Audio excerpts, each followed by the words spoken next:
All right, we are live. What is up, guys? Welcome back to another incredible episode of the Motivation Everything Show, where every single week we go live across all platforms and I bring on an incredible guest to dive deep on a powerful topic and subject to bring value to all of your lives. And this week, I've been looking forward to having this guest on. We have Major General of the U.S. Army, retired Craig Whelden, with us. Guys, I want you to help me welcome him. And as we get into that, if you are live, if you are tuning in and watching the show right now, I want you to do me a favor, and I want you to drop live below in the comment section. We want to know who's live. We want to know who's tuning in. Now, if you're watching the replay, that's okay too. Drop replay below so I can see who's watching the replay as well. So guys, help me welcome our special guest.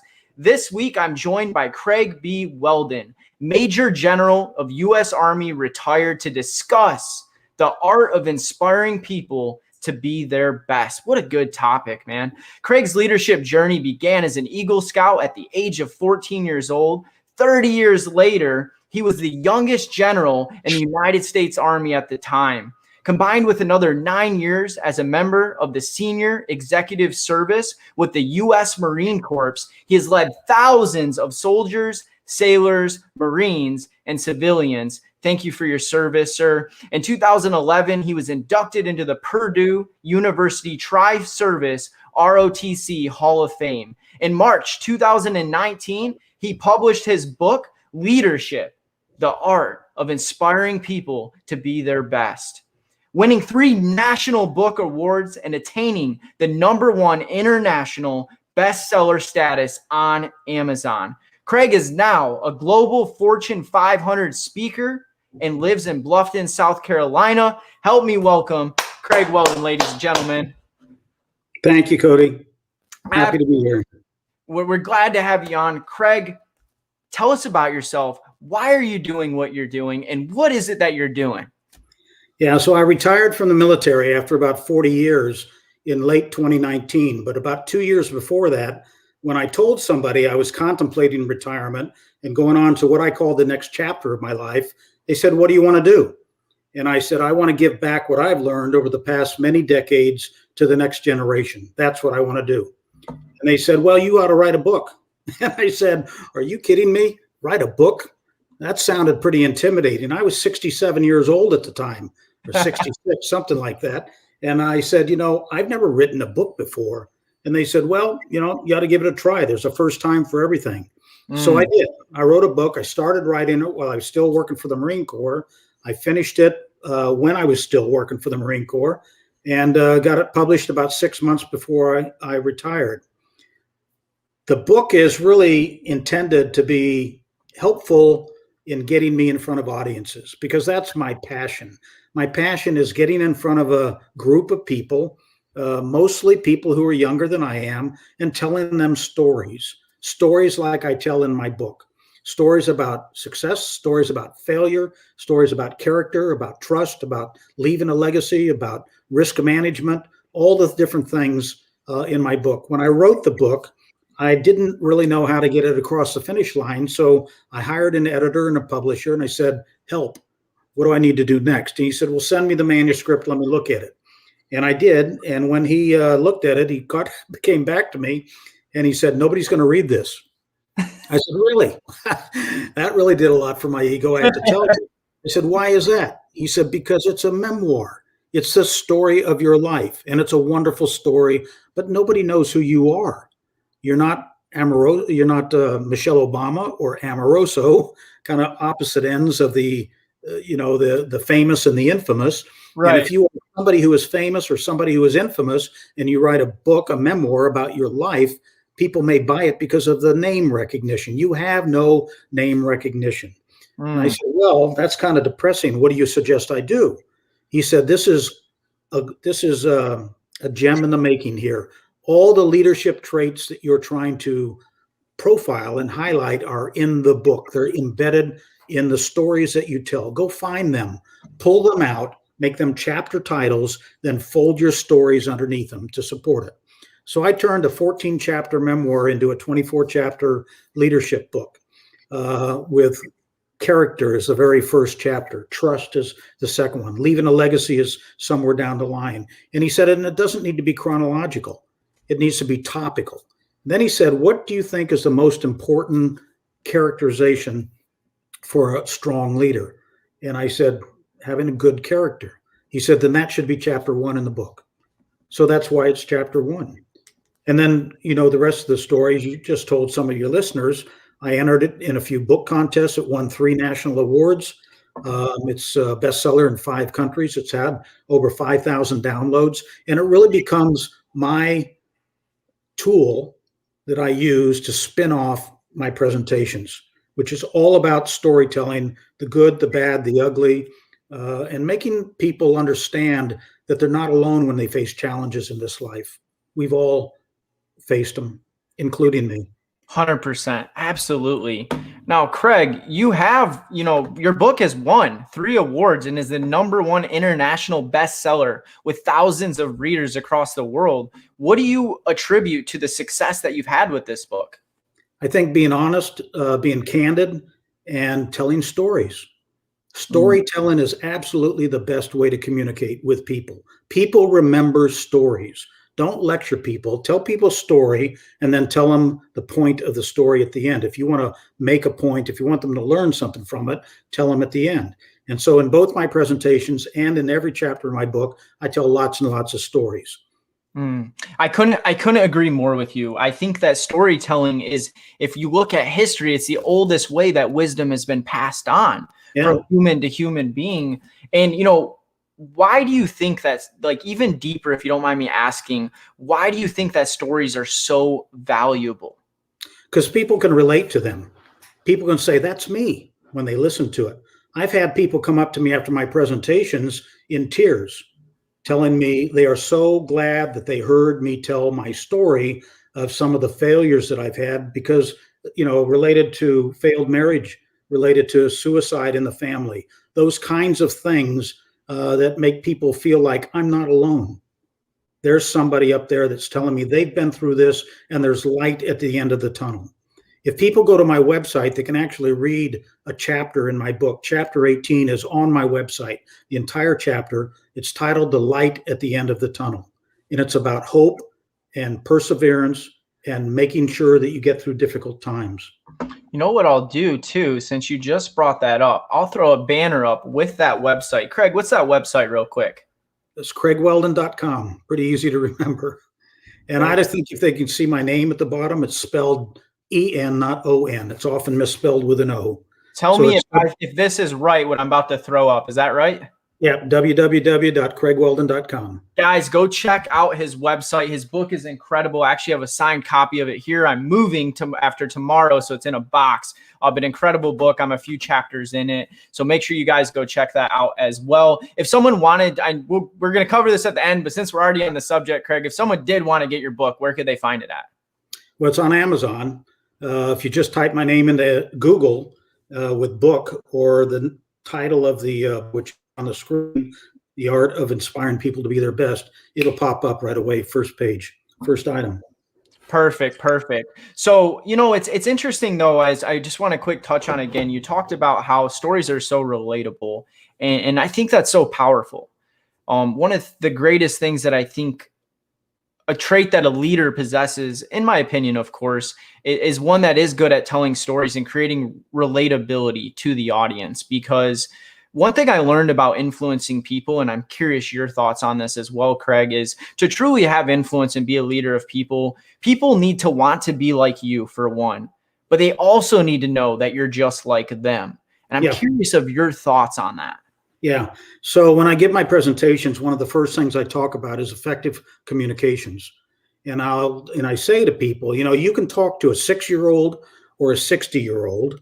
You can talk to a Republican or a Democrat, a conservative or a liberal, an American or a foreigner, a male or a female, somebody who speaks English or somebody who doesn't. You can talk to any of those people with one message, and you can connect with every one of them if you communicate in terms that they understand. And then I show an example. And the example, I use several examples, but one of the ones I use mostly is a doctor talking to his patient. And if you've ever heard a doctor talk to another doctor, most of the time you don't understand what they're saying because they're talking in language that they only understand. Right, But right. a good doctor with great bedside manner not only shows compassion and humility and care and all the important traits of a doctor-patient relationship, but they will communicate to them the medical condition that you have in terms that you understand. So the first thing you do when you communicate to somebody, whether it's one-on-one or one-on 500, is analyze your audience. Who am I about to open my mouth and communicate to, and how can I best connect to them? And once you do that, and most of the time this is done subconsciously, you're going to connect in terms that they understand. I've had people work for me in times past, lawyers, IT people, and I love all of them. I truly do. So don't take this wrong, but IT people, are information technology people, are famous for talking to you in terms that you don't understand. And you want to go, stop. Tell me what you just English, said. please. I can't understand you. Yeah, I have no idea what you're talking about. And so somebody who really understands the art of communication will understand that they need to communicate to different people in different ways if they want to connect. That's powerful. Yeah, it's interesting because the art of communication could almost be arguably the number one skill somebody can learn, because like that is so important, especially if you want to have a leadership role and you do want to inspire other people. You have to be effective at communicating to them. So that's awesome. So real quick, the first chapter in your book is on character, right? Yeah. Why character in chapter 1? And can you give us some nuggets from that chapter? Yeah. So character is leadership's basic building block. And I think that people who have flawed character are not going to be effective leaders ultimately. They may be in the short term, but eventually it will catch up to them. And most of the time it will catch up to them when they're under pressure and they crack. And so what is character? What does that mean? It means a number of things. It means ambition, perseverance, self-awareness, empathy, humility, honesty, trust, integrity, charisma, and always taking responsibility of being a leader, often subordinating your own interest to the group that you're leading. Those are all aspects of a leader who has strong character. And I've seen in the military, senior leaders expose flaws in their character when they're under pressure. And they fail as a leader as a result. It reminds me of something a mentor told me, that cracks are only revealed under pressure. Yeah, that's exactly right. That's one I'll remember. Use it. It's a good one. I got it from someone else. His name's Nicholas Bailey. Shout out to Nicholas Bailey, a good friend and coach and mentor of mine as well.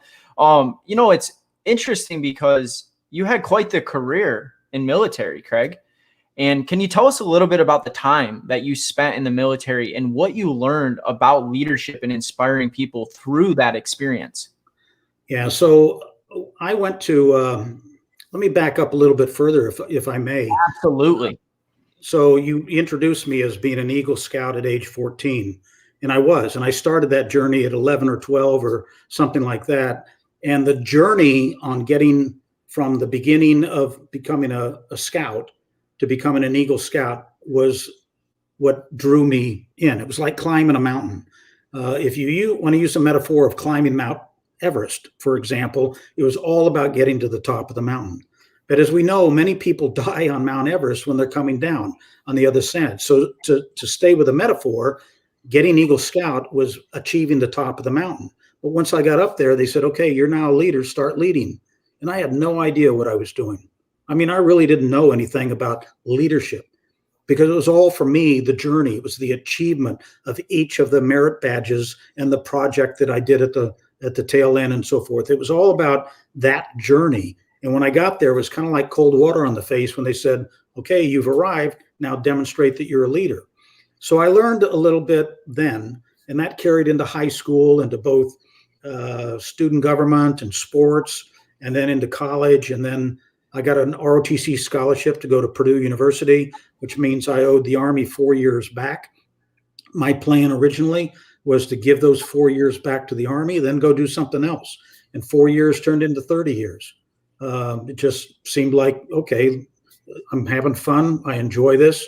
It's a challenge every day. I'm climbing a mountain. I'm helping people. And the Army, the military, puts you in leadership roles, particularly officers, but also enlisted soldiers who become sergeants and sergeants major, and so forth, and so on. So it was all about climbing that mountain in every case to get to the next level.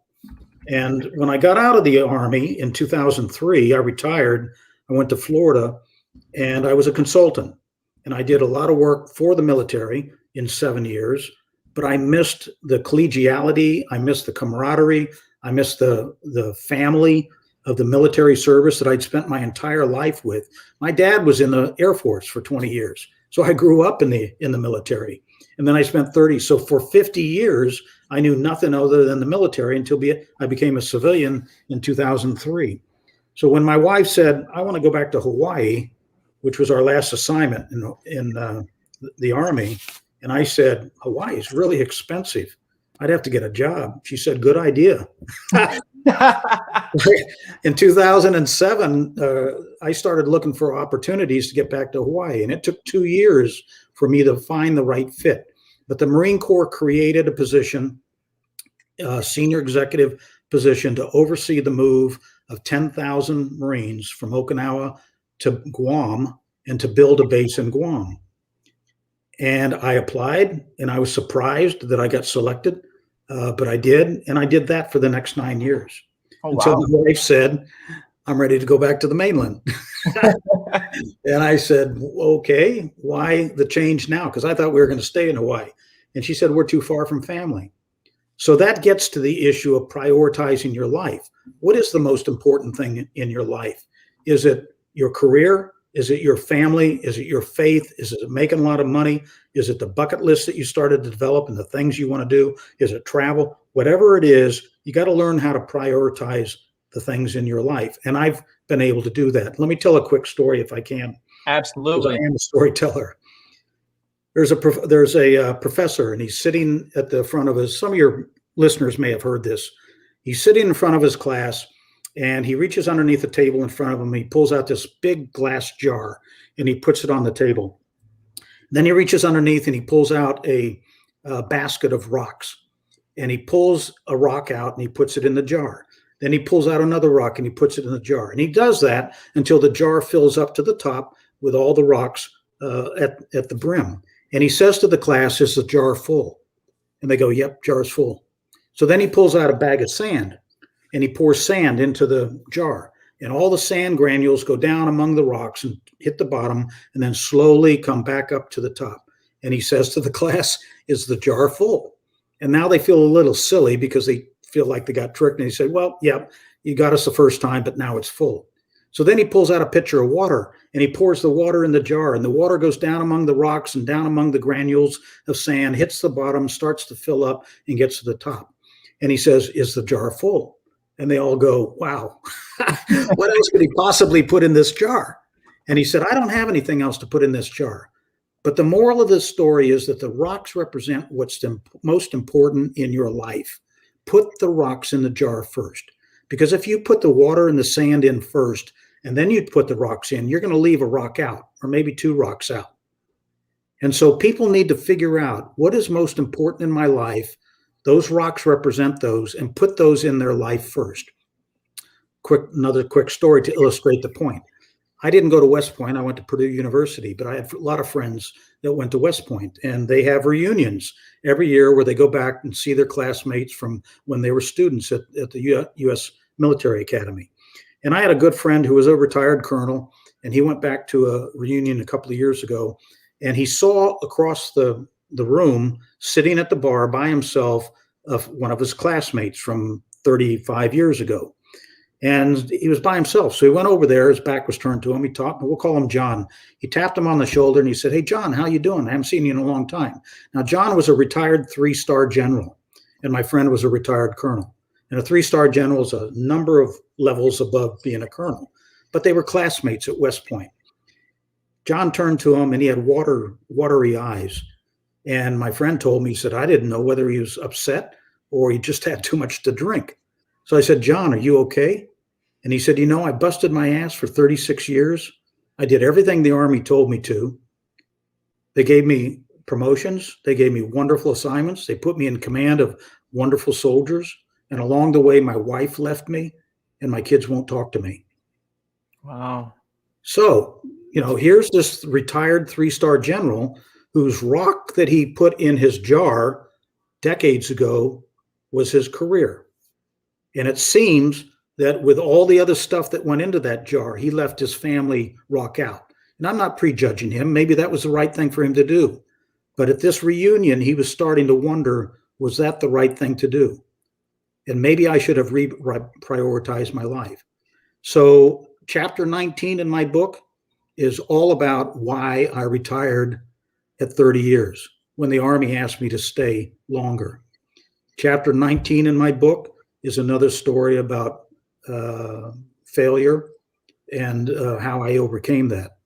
But when my wife said, I want to go back to Hawaii, and when my wife in Hawaii said, I'm ready to go back to the mainland, that became a rock in my jar in both cases, because family is the most important thing for me. That's powerful.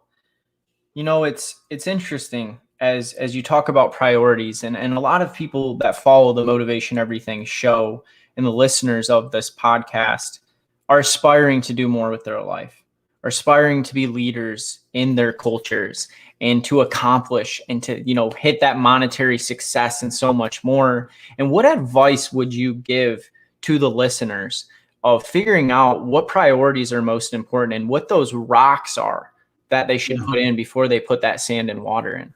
So within a career path, whatever it happens to be, it almost doesn't matter what it is.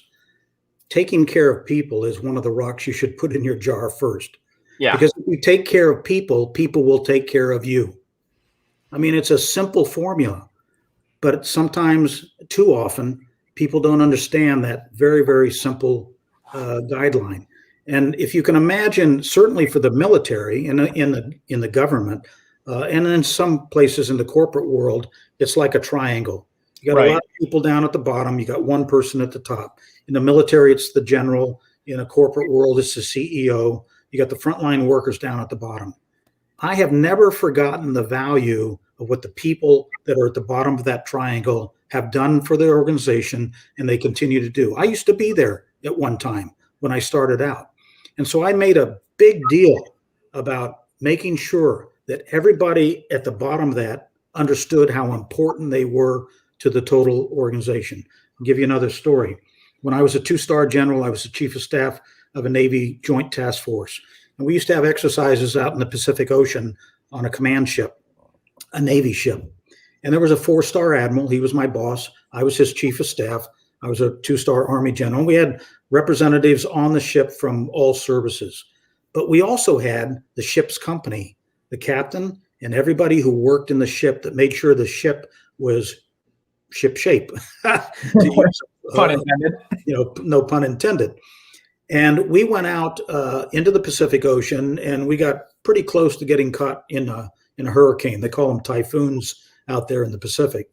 But I remember I would set aside about 2 hours every day, and I would leave the exercise, and I would just roam the ship. And I would make sure I found sailors who were down in the very bowels of the ship, in the engine room or in the mess, making meals or whatever it is that they were doing, and letting them know how much I appreciated what they did in order to, so that we on our exercise could concentrate on, what we are training to do. When I was a base commander as a colonel, I had about 30 or 40,000 people on my base. And I used to go, it was in Germany, and it was scattered. It was about 7 different sub-communities, and they were geographically dispersed. And I used to tell my subordinate commanders, I'm going to come out and travel around in your area once a week, at least. And when I do, I'd like you to point me towards an employee, a lower level employee who could use some recognition. And I would seek them out. Don't tell them I'm coming. I would go to their workplace, find them, and tell them from the top of this organization. I had 3,000 people in my organization. I would tell them how much I appreciated them, and I would give them a commander's coin. I'm leaning up forward here so I can show it to you. This was my coin. Let me put it in front of can you see it? Oh, yeah. Wow. So this was my coin, and on the back side, it had the rank of a colonel. You can see the eagle's leaf there. Mm-hmm. And it simply says thanks. And it has all the different organizations that were in our organization. And that was our insignia. In the military, we have those coins, those kinds of things at every level from about lieutenant colonel and above. So when I was a general, I had a coin. When I was a senior executive, I had a coin. This is my coin when I was a 2-star general. And if you can see on the back, there's a 2-star flag. It says well done. And in Hawaiian, it says mahalo. It's hard to read, but it says mahalo. Mahalo means thank you in Hawaiian. That's when I was a senior executive in the Marine Corps, this was my coin. There's the organization right there. And there's my senior executive service flag.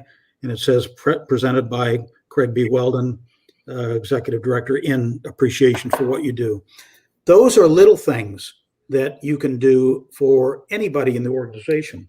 When I was a battalion commander as a lieutenant colonel, I had 1,000 men in my organization. I told my sergeant major, the senior enlisted advisor, I said, we're going to be here for about 2 years. 50% of our battalion is married, and probably half of them are going to have children by sometime during the time that we're here.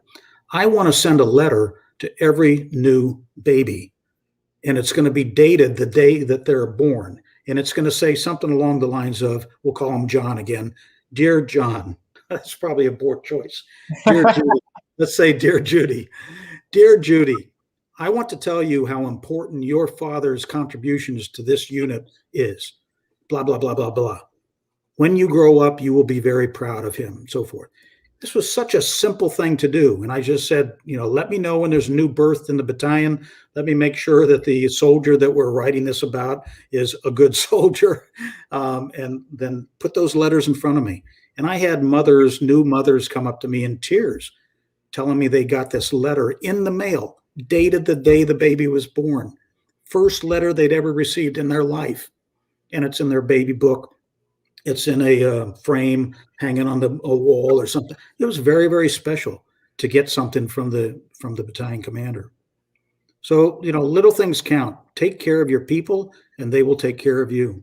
I didn't know anything about running a base as a colonel. After 20 years in the Army and doing nothing but planning to fight wars, I was a tanker and armor officer, and I spent a lot of time on tank ranges and maneuvers and exercises. But when they told me I was going to run a base, and I had to have 3,000 employees, and 95% of them would be civilians. Half of them would be females. Half of them would be German, because some of them didn't even speak English. What a new environment that was. And I didn't know anything about running a base. And I went into that organization, told them, look, I trust you unless you demonstrate you're unworthy of that trust. And I'm here to help you succeed and do your job well. So you need to help educate me on how to do this effectively. Tell me what I need to do to help you do your job. It's interesting because I'm curious on your thoughts on servant leadership. As the head of that battalion of 3,000 people, that's a lot of responsibility. Do you felt that you were put there to serve those 3,000 people, or they were put there to serve you? No, serve the 3,000 people. And it's not just then, it's every leadership position I had, from being a platoon leader, where I had only 20 soldiers and 5 tanks, to being the deputy commander of U.S. Army Pacific, where we had, 40 or 50,000 soldiers scattered from Japan to Alaska. It's the same thing. The principles are the same, no matter whether you're in the military or you're in the corporate world or you're just in a nonprofit organization. Take care of your people, and they'll take care of you. That's so powerful. And I'm so glad that you brought that up, Mr. Whelden, because I think people need to hear that. And I think people, they imagine leadership positions and they don't realize that the best leaders put the people first, that they're there to make sure that everything runs smooth and to serve them and to help them and to lead by example. And I think that we need more people like that in this world, standing up and taking those positions. We truly do. And the more senior people become, the more they need to remember where they came from. That's powerful. So I want to pivot here. You have a chapter in your book entitled, "Are You My Mentor?" in which you talk about 4 types of mentors. Can you share with us what those are and why this is important? Yeah. So you can either seek out a mentor can seek you out. Somebody can appoint a mentor to be your mentor. Right. Or there's a 4th one, which I like to call virtual mentorship. And I found that virtual mentorship, and that's my definition, nobody else's, virtual mentorship to me is as you go through your life journey, as you go through your professional journey, your personal journey, you are going to see things that are very, very impressive and the things that you would like to emulate if you ever got to that position. But you will also see things that you don't like. And you say, wow, I hope I'm never like that. So imagine your journey, again, whether it's in a profession or in your personal life, is like walking down the path. And along the path, there are rocks. And you've got a rucksack on your back or a backpack on your back. As you go down through your journey, look at the rocks and see what they represent. Some of them will represent the good things that are good tactics, techniques, and procedures, as we like to call in the military. Pick those up and put them in and say, boy, I want to remember that. Because if I ever get to that level, I want to be or maybe I can do that sort of thing now in my position. But you also need to recognize the things that are not so good and put those in your rucksack to remind yourself never to be like that if you ever get into that position. That's what I call virtual mentorship. It's walking along this virtual path, recognizing the rocks along the path. Some are good, some are bad. Pick them both up, put them in your rucksack. And that can be in your mind. It could be 3x5 cards that you make notes on. It could be a journal. It could be a diary. It can take any kinds of form that you want to do. You just need to say, wow, that's something I want to make sure I never forget. That's powerful. I love that. And I've never heard it described in that way. And that's incredible. So, effective communication is a critical skill in leadership in life. Why is it that's so important? I guess somebody once said it's not important what you say. It's not important. What you say is not important. It's what the other person hears. And I think there's a lot of truth in that, because you can be convinced that you're communicating to somebody, whatever it is you're trying to communicate to them, and there's just a block there. They're not receiving it at all. And if they're not, then you're either failing to communicate on a level they understand or in a tone that's appropriate. But you need to kind of back up and say, let me do a little reverse psychology here, put myself in that person's position. What is the most effective way for them to receive the message I'm trying to convey? And then transmit it in that way. How important do you think that? You always hear that it's not what you say, it's how you say it. How important do you think that is? It's incredibly important. Let's use as an analogy sending an email, because the written word is as important as the spoken word. If you get an email from somebody that really upsets you and you want to bang out a reply while you're still upset, what I tell people is let it sit overnight. Because you'll come back and you'll see it in a very different light tomorrow than you did. I have had a number of times earlier in my life when I was a little too quick on the push send. I actually wrote an article about this that's on my website under the blog thing. I don't remember exactly what the title is. It's something like push send, whoops. Like, oh, I wish I could reel that back in. I think we've all had that moment, or a text message or an email where we're heated, we sent it, and then we're like, I shouldn't have done that. Yeah, why did I do that? why can't I rewind this and have a do-over?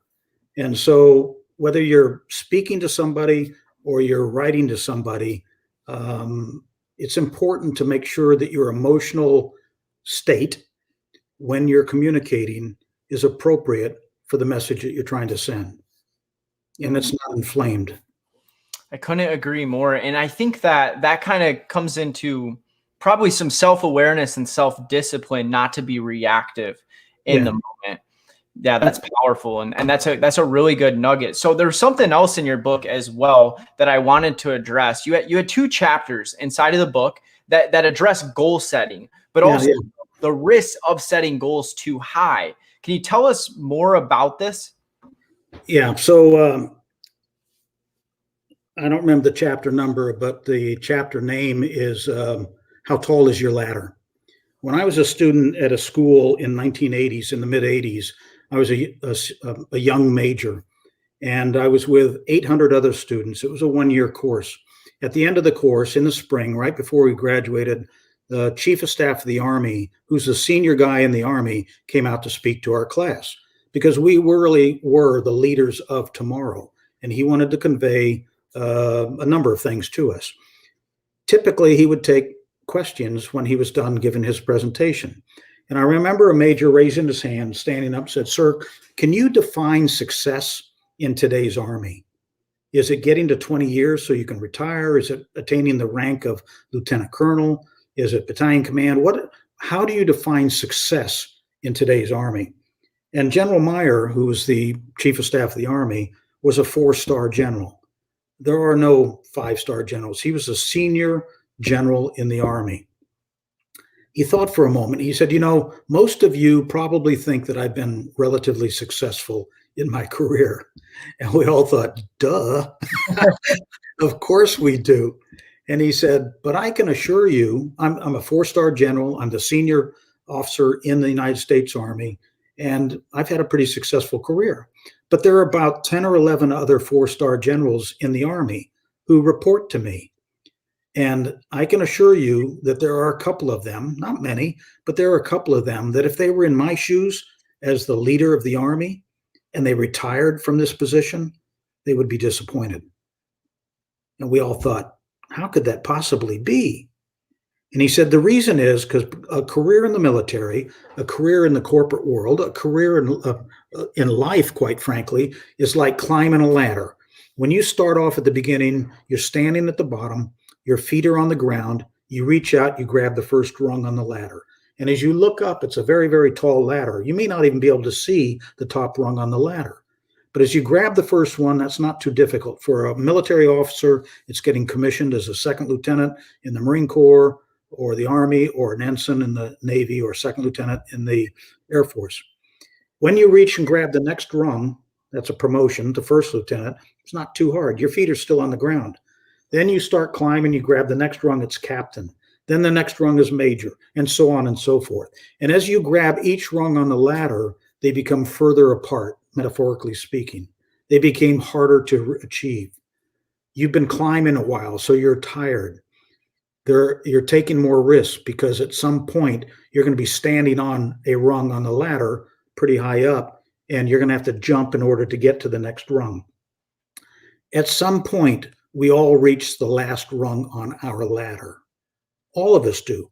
And for the vast majority of us, 99.9% of us, not at the top of the ladder. It's somewhere down. So as you sit here today as a major in mid-grade schooling, certainly set a goal on where you'd like to achieve your career, what your ambitions are. Strive to achieve that level, that rung on the ladder. But when you get there, be satisfied. Because if after you achieve every rung on the ladder, you strive even more to get to the next ladder, you're going to fail at some point. And what we've seen too often is people become very, very disappointed and sometimes very bitter because they couldn't get to the next rung on their ladder. I have spoken to a number of full colonels who were former commanders as full colonels who had a hugely successful career, who were disappointed and left the military bitter because they didn't become a general. And what I said to them was, you had a tremendously successful career. Stop looking back. Start looking forward. Get on another ladder. And that's exactly what I did at age 67. I got on another ladder. I wanted to be an author and a speaker, and I started at the bottom of the ladder, and I'm climbing it now. And I don't know what rung I'm on, and I don't know how far I'm going to be able to climb. But again, like attaining Eagle Scout, it's all about the journey and the adventure of taking on that journey. Now, after I got done with that chapter, I started reflecting on it and thinking, there are going to be some cynical people who will say, Whelden is suggesting that you don't reach for the stars, that you accept mediocrity. So I inserted another chapter after that called The 1% Advantage. And I talked about there are people who reach for the stars, try to get to the very top, and often they fail. But even if you get to the top, you can find that it's a long way down. Michael Phelps probably won more gold medals than anybody in the history of the Olympics. He is iconic in sports. Almost committed suicide because the only thing he could identify himself when his Olympic career was over was swimming. And that's it. And when that was over, he didn't know what to do. So he did a HBO documentary, which he helped produce, and he became sort of the spokesman on it, called The Weight of Gold. And I would encourage all your leaders to go find it. The Weight of Gold. What he talks about is how heavy that gold medal can be around your neck. It can be like an albatross. And they talk about other Olympic athletes, some of which have won gold medals, who committed suicide after the Olympics. Be careful what you ask for. Think about the 3-star general at the reunion at West Point, who in his 50s, I think it was probably, or early 60s, had his wife left him and his kids won't talk to him. And what did he have to look forward to in life? So I don't discourage people for reaching for the stars to be the best they possibly can be. If you're an actor, you want to win an Oscar. If you're a television actor, you want to win an Emmy. If you're a singer, you want to win a Grammy. If you're an Olympic athlete, you want to win gold medal or several of them. But realize what the risks are, because all of those striving to achieve the very, very top come with risks. Do you think that, in the pursuit of our ambitions, our dreams, and our goals, that it's also just enjoying the journey and the process and being happy and joyful in where you're at? Yeah. If your definition of happiness is getting to a place that you can't get to, then you'll never be happy. A miserable life. You're going to have a pretty miserable life. So, That's interesting. I'm definitely going to watch that, The Weight of Gold. I think one other person one time actually brought that up, and now you're reminding me of that. So I encourage you guys to watch it. I think in life, we all imagine in our mind reaching for the stars always, right? Everybody wants to be the best of the best. And I don't think there's anything wrong with that. I aspire to things with my life, but I think that you said something that really is still like hitting me really hard. And it's about getting to that last rung or whatever rung I get on that ladder and being okay with it, and enjoying the process, even if I only make it halfway up the ladder to where I imagine myself going, and I find myself laying on my deathbed one day at that spot in my life, career, family, relationships, health, whatever, being okay with it, knowing I gave it my all. Yeah. That's exactly right. It is about the journey. For me, it's about the journey. It's not always about the destination. Well, what we find is when you do make it about the destination, a lot of times if you obsess over a destination, you usually do get there. But then once you get there, you want something else. It's never enough. Right. That's not healthy. Yeah, that's interesting. So let's see here. You have another chapter that's managing risk. And you tell the story of almost losing your life as a young person. Can you tell us that story and why that's important to understand? So I worked at a camp in England when I was a teenager, and I was there 5 years, kept coming back every year. I started because I lived in Europe. My dad was in the Air Force. We lived in Europe, and I started working at this camp, but it carried into the time I was in college. So when I was 19 years old, that was the last summer that I worked at this camp in England. I left Purdue University after my freshman year. I went back to England. I worked at the camp, and I ran a teenage adventure trip on rapid river canoeing. So I took 30 teenagers, ages 14 and 15, to Wales, and we did a 30-mile stretch of the Wye River. Now, the year before I started doing this, I went on the trip with a guy who ran it before me, and I memorized the river. Because if anybody's been on rapid rivers, you need to know how to read the river. Where are the rocks? Where are the turns? When you see white water, what does it mean? Where do you take the canoe? What's dangerous? And you have different categories of rapids from about 1 to 4 being the most dangerous. So we went on this, and I did a map. I did a lot of studying and so forth. What I didn't realize is that when I came back at age 19 the following summer to do this on my own, that the river had risen several feet because of the heavy rains in the spring before we came. And when we got out there on the river for the first time, I had 6 canoes behind me. Half of the kids were with me. The other half were in a town, visiting the town. And we launched off. And I made the first big turn before I got to the rapids. I didn't recognize where I was. And the reason is because those rocks, those trees, those features of the river were below water. And by the time I realized where I was, it was too late.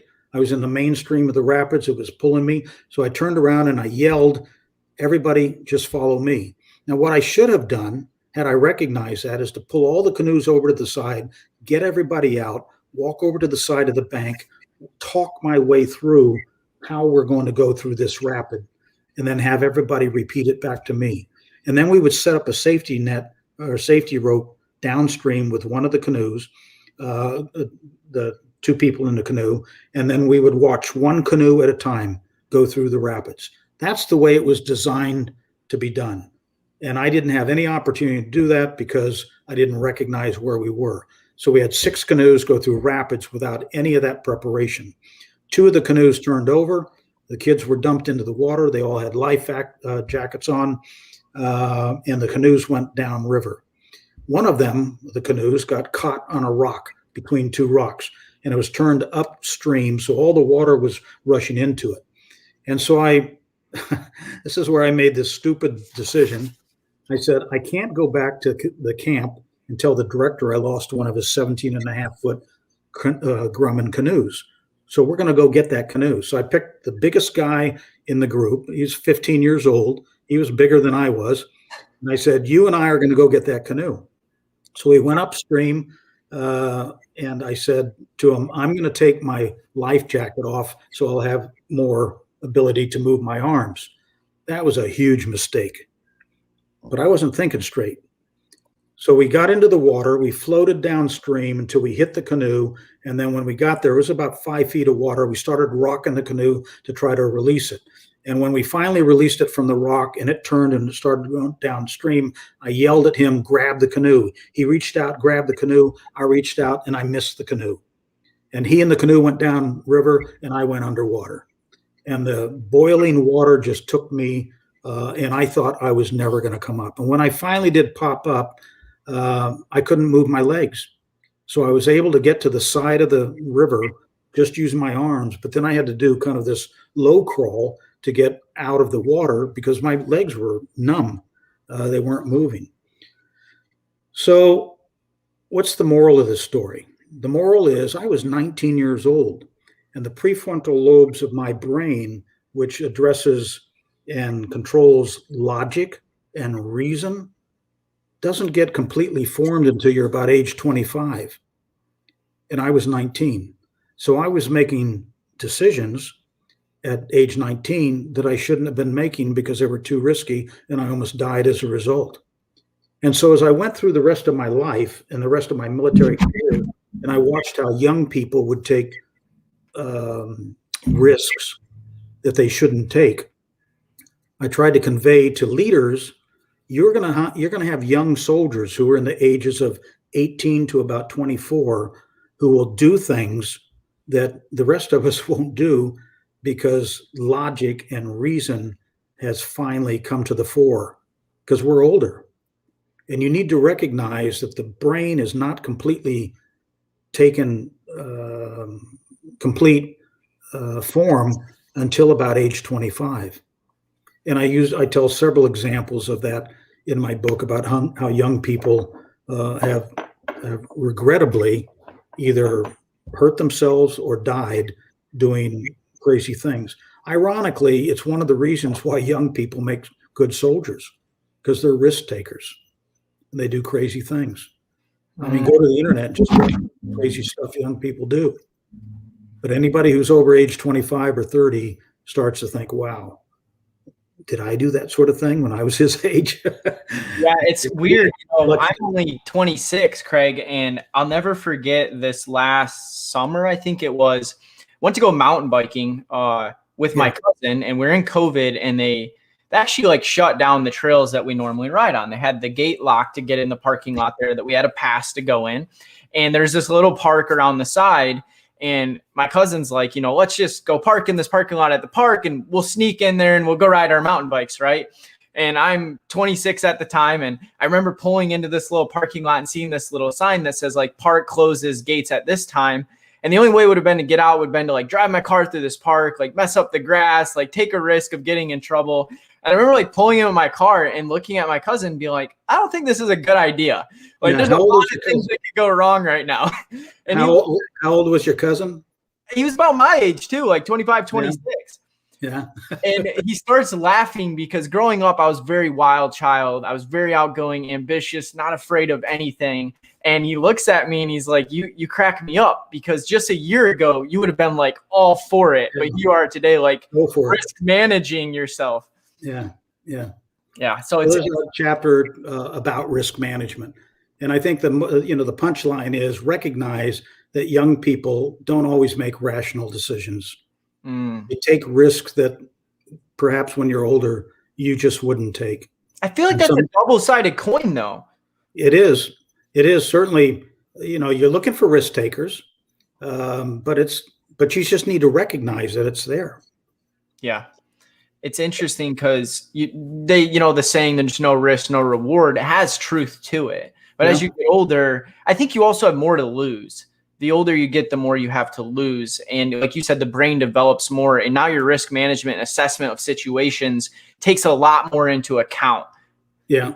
Yeah. The military's actually got a very formal risk management process that when you're going to go do something like train on a 58-ton tank, running up and down, mountains and so forth, you do a little bit of assessment ahead of time to make sure that what you're about to do is safe. I would hope so. So, we are coming towards the end here, and, the topic is the art of inspiring people to be their best. And I wanted to ask you the direct question of, what does it mean to you for someone to be their best or become the best version of themselves? Yeah. So I worked for a 3-star general once who was a actual perfect gentleman, never raised his voice in anger. He was very, very smart, very organized, soft-spoken.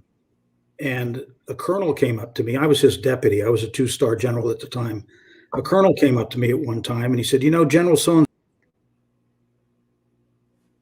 Looks like we just launched Mr. Craig Whelden. Hopefully we'll get him back in here. I don't know about you guys, but I was looking forward to hearing that story. For all of those that are tuning in live right now, as I wait for Mr. Whelden to get back in here, what has been your favorite part so far of the stream? All right, here we go. Got him back in here. We're back. Anyway, this colonel said to me, General so-and-so is the toughest guy I have ever worked for. And I thought, how can that possibly be? And he said, because I never wanted to disappoint him. And I thought, wow, that's powerful.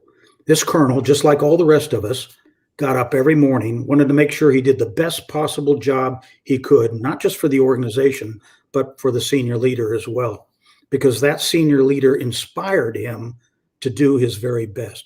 And if you can imagine an organization, no matter how big it is, 10, 15, 1,500, 30,000, no matter what it is, if all of them are all inspired to do the best they possibly can every day for the organization, for themselves, for the people who lead them, then you're going to have a pretty awesome organization.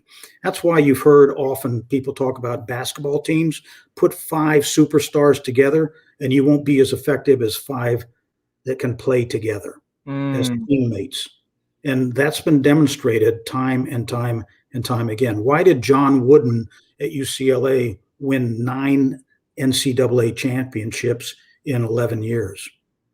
9 out of 11 years. It's because of the way he treated his basketball players and the way he taught them to work with each other. So teamwork is powerful. Being an inspirational leader by demonstrating that you'll lead from the front, that you'll never ask somebody to do something you wouldn't do yourself. Those are all aspects of strong leadership that will inspire people to give their very best. It's so interesting because I have somebody that I look up to as well that I consider a friend, former military as well, like yourself. And he talks about a lot, he does coaching as well, how the military is the greatest business run on the planet and how efficient they are and how they've built that in their structures and their processes and their discipline.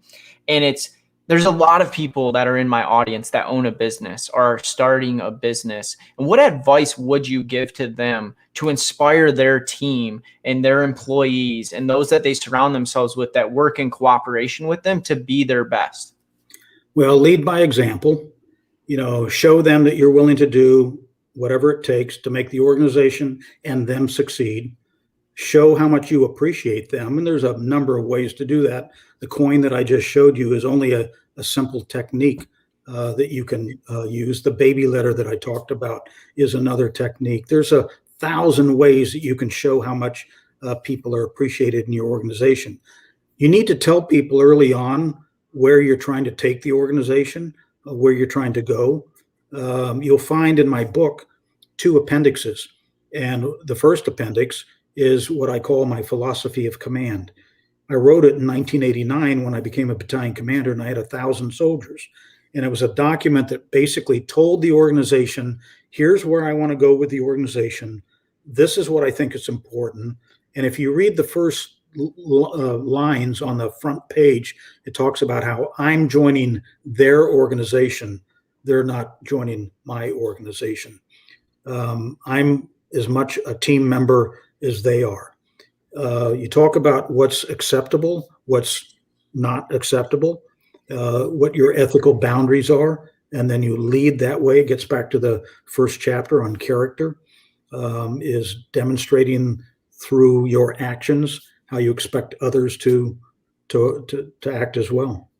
Mm-hmm. And there's a lot of different ways. It's not an exacting science. It's not black and white.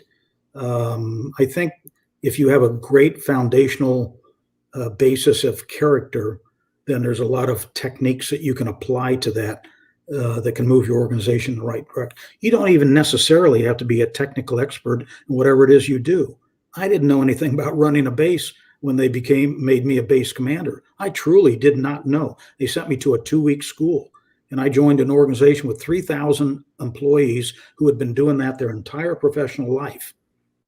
And all they needed was encouragement, support, and when they needed help, I would provide it. I said, you got to identify it for me. You got to help me understand where you need help, and then I'll help you any way I can. And largely as a result of that, I was the first former base commander in the Army to be selected to be a general. Really? Yeah. It's because you knew how to lead. Well, somebody once said you stand on the shoulders of giants. That's really if I got to where I am, it's because I stood on the shoulders of giants. It's the people who helped me get there. So, Craig, as we come to an end here on the show, there's two things that I like to do at the end of every show. And the first one is, how can people that watch this now live and watch the replay or see it on the podcast in the future on iTunes and Spotify, how can they reach you? How can they follow you? Where can they plug into Craig Whelden? Well, CraigWhelden.com is a good start. That's my website. I'm an open book. I tell people, if you go to my website, you'll get a window into my soul. Because just about everything you need to know about Craig Whelden is on my website. I've got podcasts there. I've got blogs. I've got demo videos. I've got testimonials. I've got reviews of my book. I've got sample chapters. I've got all kinds of information on the website itself. But you can also connect to me on LinkedIn. I've got probably 5,000 people now that I'm connected to on LinkedIn. 2 years ago, that was about 200. So I am accepting just about everybody who asks me to connect to them. And I have reached out and helped to coach and mentor people who have joined me on LinkedIn when they've asked for help. That is awesome. And how can we support you? Obviously the book, can you give us the title of the book again? Yeah, The Art of Inspiring People to Be Their Best. Leadership, The Art of Inspiring People to, here's the book itself. So, and they can get that on Amazon, right? That's the best place. Yeah, it's in print, it's in digital form, and it's in audio form. It's in Audible as well? Yeah, it's in Audible as well. Awesome. Well, guys, I don't know about you, but I've done a lot of these shows. I've interviewed a lot of high-level people, and this is hands down one of my most favorite ones I've ever done yet, Craig. And I'm not just saying that to make your head big. I think that truly the entire hour that we've had together has been constantly you over-delivering on value, and a lot of things I heard you say tonight that I've never heard said before in general or on this show. So I want you to know we're very appreciative of your time and the value that you bring. And the last thing that I want to ask you, I do this with everyone, one last gold nugget that you can leave us with. Anything, it can be anything.